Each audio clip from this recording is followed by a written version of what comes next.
Hi, my name is Kiefer Sutherland. Many of you may know me as an actor, but there's something in my background that you may not know, something which I am very proud of. I am also a grandson of the late Tommy Douglas, a premier who brought an enormous change to Saskatchewan and the rest of Canada. He was also the first leader of the New Democratic Party. Using his voice in a recording that he had made in 1962, we'd like to share a story with you, a story that he made famous as early as 1940. It's a story of a place called Mausland, and it's as important today as it was many years ago. It's not just a piece of history. It's really one of the best explanations you'll ever hear about why Canadians like you and me support the New Democrats. The NDP and the members of the United Food and Commercial Workers Union across Canada are proud to present this animated version of Mausland. It's a message worth preserving for generations to come and for current generations. So please join me now as my grandfather takes us to a place that he called Mausland.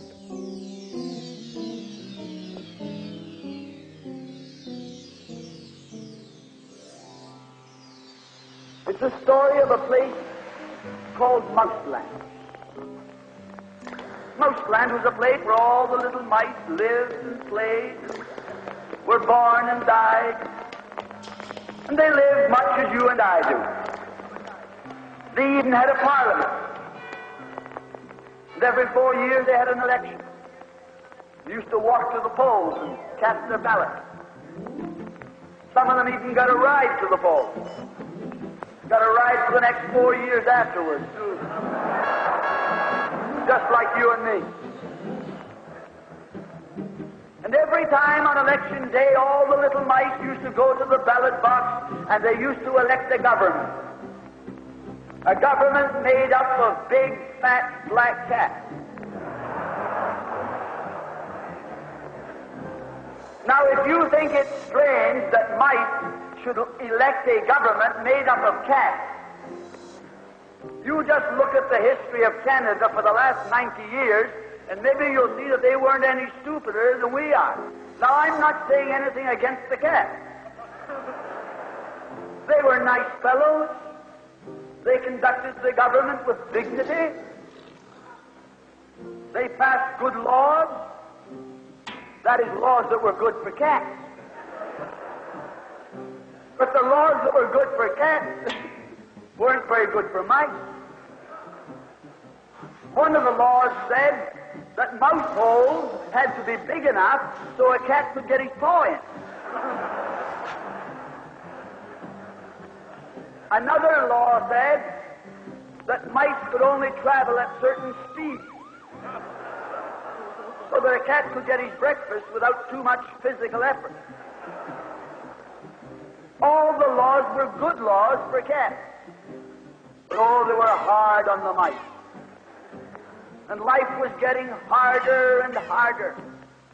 And when the mice couldn't put up with it anymore, they decided something had to be done about it. So they went en masse to the polls. They voted the black cat out.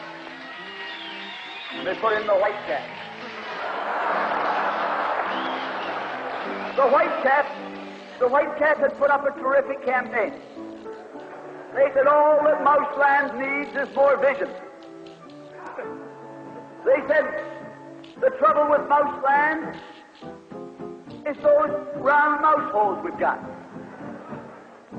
If you put us in, we'll establish square mouse holes.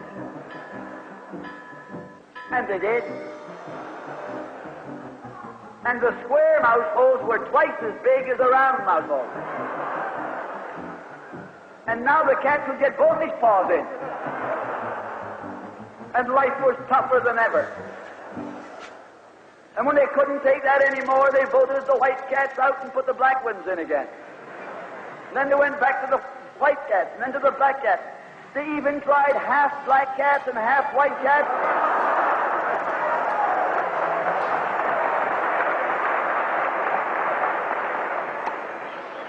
And they called that coalition.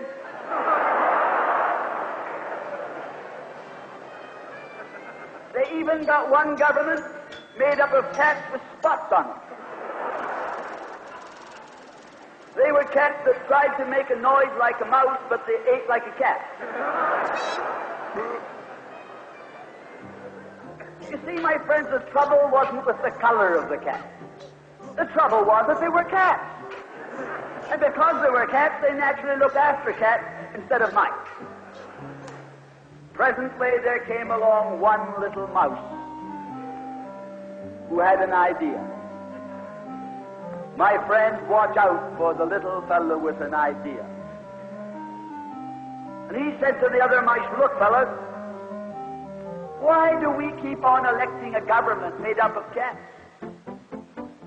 Why don't we elect a government made up of mice? Oh, they said he's a Bolshevik. Lock him up. So they put him in jail. But I want to remind you that you can lock up a mouse or a man, but you can't lock up an idea.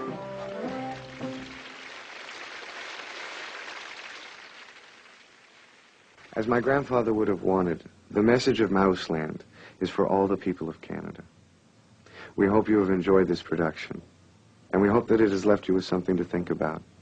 Thanks to this short film, I think that Tommy Douglas's words have as much life and meaning today as when he first spoke them.